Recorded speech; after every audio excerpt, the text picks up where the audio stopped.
بسم اللہ الرحمن الرحیم نحمده ونصلی علی رسولہ الکریم اما بعد فاعوذ باللہ من الشیطان الرجیم بسم اللہ الرحمن الرحیم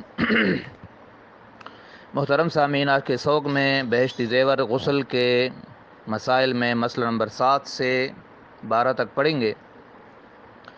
مسئلہ نمبر 7 ہے، اگر بدن بھر میں بال برابر بھی کوئی جگہ سوکھی رہ جائے تو غسل نہ ہوگا، اگر بال کے برابر جگہ بھی خشک ہو تو غسل نہ ہوگا۔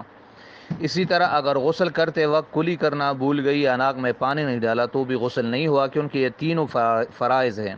مسئلہ نمبر 8، اگر غسل کے بعد یاد آئے کہ فلانی جگہ سوکھی رہ گئی تھی تو پھر سے نہانا واجب نہیں ہے، بلکہ جہاں سوکھا رہ گیا تھا اسی کو دھو لے، لیکن فقط ہاتھ پیر لینا کافی نہیں ہے، بلکہ تھوڑا پانی لے کر اس جگہ بہانا چاہیے۔ اور اگر کلی کرنا بھول گئی ہو تو اب کلی کر لے، اگر ناک میں پانی نہ ڈالا تو اب ڈال لے، غرض کہ جو چیز رہ گئی ہو اب اس کو کر لے، نئے سرے سے غسل کرنے کی ضرورت نہیں ہے۔ مسئلہ نمبر 9، اگر کسی بیماری کی وجہ سے سر پر پانی ڈالنا نقصان کرے اور سر چھوڑ کر سارا بدن دھو لے تب بھی غسل درست ہو گیا، سر پر مسح کر لیں، لیکن جب اچھی ہو جائے تو اب سر دھو ڈالے، پھر سے نہانے کی ضرورت نہیں ہے۔ مسئلہ نمبر 10، پیشاب کی جگہ آگے کی کھال کے اندر پانی پہنچانا غسل میں فرض ہے۔ یہ مسئلہ اچھی طرح یاد کر لے، اگر پانی نہ پہنچے گا تو غسل نہ ہوگا۔ مسئلہ نمبر 11، اگر سر کے بال گندے ہوئے نہ ہو بلکہ کھلے ہو تو سب بال بھگونا اور ساری جڑوں میں پانی پہنچانا فرض ہے۔ ایک بال بھی سوکھا رہ گیا یا ایک بال کی جڑ میں بھی پانی نہیں پہنچا تو غسل نہ ہوگا، اور اگر بال گندے ہوئے ہو تو بالوں کا بھگونا معاف ہے، البتہ سب جڑوں میں پانی پہنچانا فرض ہے۔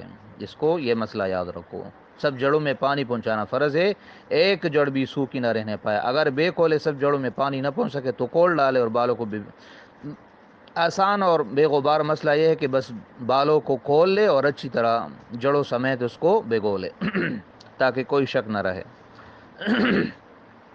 مسئلہ نمبر 12، نتھ اور بالیوں اور انگوٹھی چھلوں کو خوب ہلاوے کہ پانی سوراخوں میں پہنچ جائے، اور اگر بالیاں نہ پہنے ہو تب بھی قصد کر کے سوراخوں میں پانی ڈال لے،